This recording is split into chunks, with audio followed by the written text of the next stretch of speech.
Welcome to this deep dive curated specifically for you. Today, we have a very clear mission, and that is we are going to crack the code of Conversational Canada. Yes. We're looking at a stack of really incredibly practical notes today, drawing from a Spoken Canada survival guide and some really comprehensive language course materials. That's right. And I think what stands out immediately, looking through these sources, is that they aren't designed for academic mastery. They are designed for the streets of Bengaluru. Yeah, exactly. They are built for survival and connection and just navigating the day-to-day life of the city. Which is exactly what you want when you're trying to actually use a language out in the world. Now, the source material actually comes from a program called Swalpa. But honestly, we aren't going to waste your time today talking about acronyms or, the institutional background of the course developers. The absolute best way we can serve you today is to jump fairly quickly into the actual linguistic meat of this guide. I couldn't agree more. The value here is in the application. We want to get you building sentences. Right. But before we take our first step, though, I do want to offer a quick upfront apology to you listening. We are going to be using a lot of authentic Canada words and phrases today. We are. And we are going to try our absolute best to hit the right phonetic sounds. But if we slightly butcher a vowel or a consonant here and there, please give us a little grace. Yes, definitely. Our primary goal here is to help you grasp the structural mechanics. We want you to start recognizing these patterns so that when you hear them pronounced perfectly by a local prate, your brain instantly knows what's happening. Exactly. So let's get into those mechanics. Now, if you recall in a previous overview deep dive, we lightly touched upon this concept called agglutination and how Canada uses suffixes. Today, we are making that our entire focus. Because according to our sources, truly understanding agglutination is the ultimate shortcut to fluency. It really is the master key. I mean, to understand Canada, you have to fundamentally shift how you think about building a sentence. Oh. Well, English forces you to assemble a bunch of floating independent pieces. You have a noun, and then you have a separate preposition floating next to it to tell you where it is. But Canada is an agglutinative language. It forces you to build from the core outward. Okay. You literally fuse or weld meanings onto the end of a base word using suffixes. So you aren't stringing a bunch of small words together. You are modifying a single anchor word. Precisely. Yeah. And the source material explicitly contrasts this with Hindi grammar, which is incredibly helpful if you already have some background there. Yeah, that comparison is great. But even if you only speak English, the contrast is really eye-opening. Think about how we show position. In English, you say in the house. 3 separate words. Right. In Hindi, you use what's called a postposition. You say garian. 2 separate words. Gar meaning house and meaning in. They sit next to each other. Right. But in Canada, that positional marker is never a separate standalone word. Never. It is strictly a suffix. So the mental shift you have to make is that you don't look around your brain for a separate word for in. You just attach it. Exactly. You take the base word for house, which is mane. You grab the suffix for in, which is alli, and you weld them together. Mane plus alli becomes maniali. Maniali. It's one smooth, continuous thought. House, in. Exactly. Let's look at another one. What if you are going to the house? In Hindi, that's garko. But in Canada, the suffix for to is egi. So you take mane, attach egi, and you get manesh. Manesh. And if I'm coming from the house, in English again, from floats at the front. In Hindi, it's garse. In Canada, the suffix for from is inda. You weld it on. Mane plus inda becomes mani inda. Okay, wait, let me play devil's advocate here for a second. Sure. If we are just constantly gluing suffixes onto the end of a noun, doesn't the word eventually become this massive, unpronounceable train of syllables? Like, where does it stop? That's a really great question, and it's a very common fear for beginners. Yeah. But it's actually highly logical, and there's a strict limit to what you stack. Usually you are just stacking a plural marker and a position marker. Okay, let's test that. How would I say in the houses? Plural. So in Hindi, the noun itself changes. Gar becomes kfaron, and you still add the separate mean to get garan mean. Okay. In Kannada, you just stack your 2 pieces onto the base. The base is mane, the plural suffix is suko, and the in suffix is ali. So you build from the inside out. Mane plus iskal plus ali. Managali. Managalali. Okay, that actually has a really nice rhythm to it once you stop fighting it. It really does. But I did notice a slight exception in the notes when it comes to spatial realities. Suffixes cover things like in, to, and from. Even inside, which is olaj. So inside the house is mani olaj. Right. But what about outside? Ah, yes. The sources point out that for external physical directions, you often use separate words like corrugate or atake to indicate the space outside. So not a suffix. Correct. So, for instance, if you were instructing a driver or a guest to wait externally, you'd use those terms rather than a glued-on suffix. It's a subtle distinction about how the language treats internal contained space versus the open external world. That's a really helpful nuance. So for you listening, the real takeaway here isn't just rote memorization of a word like maniali. No, definitely not. It's about recognizing that this language wants you to consolidate. You don't have to hunt for floating prepositions.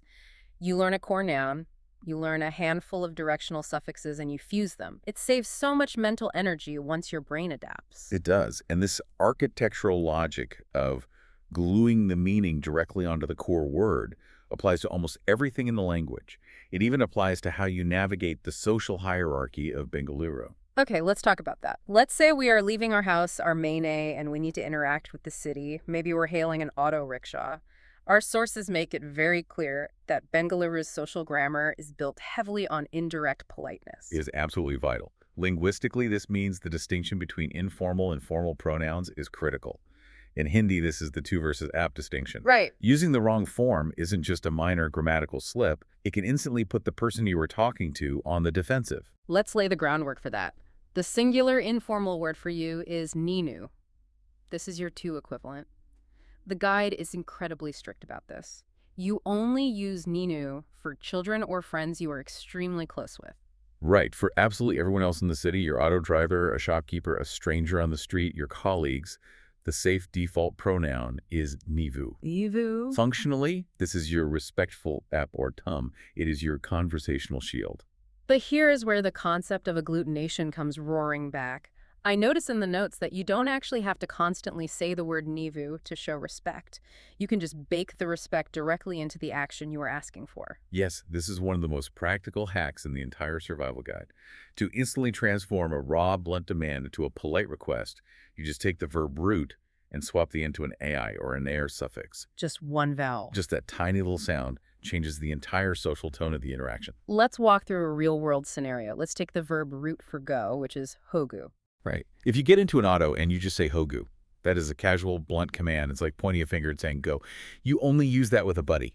Okay. But you take that root, hogu, you apply the respectful suffix and it becomes hogi. Please go. You've instantly established mutual respect.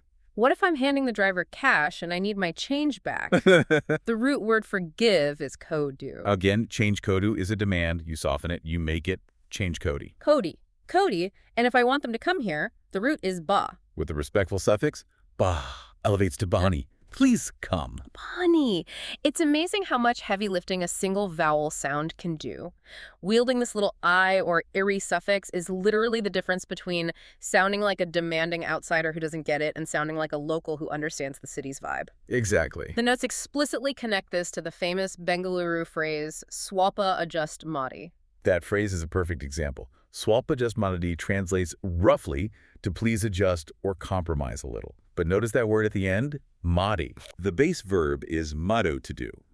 By making it madi, you are politely, respectfully requesting someone to accommodate you. It diffuses tension, it's social lubrication welded right onto the word itself. Okay, so if gluing suffixes handles where things are like meniali and handles how polite we're being like madi, how do we actually make things happen? How do we build an entire action? This is where we see the ultimate efficiency of Kannada. Yeah. The language can compress an entire English sentence, the person, the time, and the action into one single word. The rule is that the final word of your sentence has to perfectly match whoever is doing the action. So unlike English, where I have to juggle 3 separate words, I will then do Kannada packs it all into a single linguistic zip file. Let's focus deeply on just one verb to really illustrate how this mechanic works so we don't overwhelm anyone with vocabulary. Good idea. Let's use that verb manu, which means to do. We are going to build the present or near future tense. The formula is the root plus a tense marker plus the pronoun suffix. All right, let's start with myself. First person, I, which is nanu. Our notes say the specific suffix that means I am the one doing it is ini. And the tense marker for present future is a T, or in thuth sound. So we take madu, add the thuth for tense, and attach the ini for I. We get madthini, I will do it. Perfectly constructed. Madthini. Now what if it's we? First person plural. The pronoun suffix shifts from ini to ev. So we will do it simply becomes mathivi. Matini is I will do. Mathivi is we will do. It's incredibly systematic. How does this tie back to the respect hierarchy we just talked about? What if I want to ask, will you do it? The verb mirrors the respect level. If you are asking a close friend using the casual nido, the verb takes a casual ending matia. Matia. But if you're asking a colleague, respectfully, using nivu, the final syllable shifts. It becomes matira. Notice that R sound again echoing the politeness suffix we saw earlier. Matia versus matira. The respect is literally encoded into the final syllable of the action. That's brilliant. It really is. I know we don't want to get bogged down in a giant list, but just to round it out, the third person, he, she, they, follows the exact same rhythm. Mad thane for he, mad thale for she, and mad there for they, or the respectful version. Exactly. The takeaway here isn't to memorize that entire list instantly. Yeah. The takeaway is to realize that you don't need clunky auxiliary verbs hanging around. Right. You don't need words like am, is, or are. By simply altering the suffix on the verb, you define exactly who is doing the action when they're doing it and your social relationship to them. It's a highly sophisticated architecture. And honestly, once you learn the pattern, it actually simplifies spoken communication. Now, there's one more major structural pattern we need to discuss to complete this blueprint. Oh, yes. It's what the source notes playfully refer to as the muje connection. Linguists call this the dative case, but you can just think of it as the happening to me rule. It represents a fundamental shift in how you view internal feelings and needs. Right. This was a massive aha moment for me. In English, you say, I am hungry. The feeling is you. You identify as the hunger. Right. But in Canada, much like in Hindi, the feeling isn't what you are. The feeling is an external force that happens to you. It's a beautifully different linguistic worldview. Verbs of feeling, needing, knowing, or experiencing are framed as external entities attaching themselves to the subject. Let's break down how to actually build that. If you know Hindi, this is going to be incredibly familiar. In Hindi, to say to me, you say mujhe. The guide maps mujhe directly to the Kannada word nanaj. And if you want to say to you in Hindi, that's tumhe or tushe.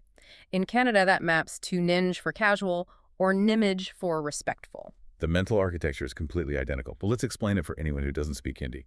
Think of the word nanaj simply as to me. Okay. Let's look at how you express hunger. In English, I am hungry. But in Canada, you use nanaj, which is to me. Then hasivu, which is the noun hunger. And finally, ajad, which means has become or is happening. So you say nanaj hasivu ajad. Literally, to me, hunger has become. Precisely. You are the recipient of the hunger. I actually love that philosophically. It's very liberating. I'm not hungry. Hunger is just spontaneously attached itself to me. I'm a victim of the universe here. Exactly. What about knowing something? In English, we say I know. In Hindi, it's mujhe pata hai. To me, it is known. In Canada, it is nanaj gothu. Nanaj to me. Gathu, it is known. Nanaj gothu.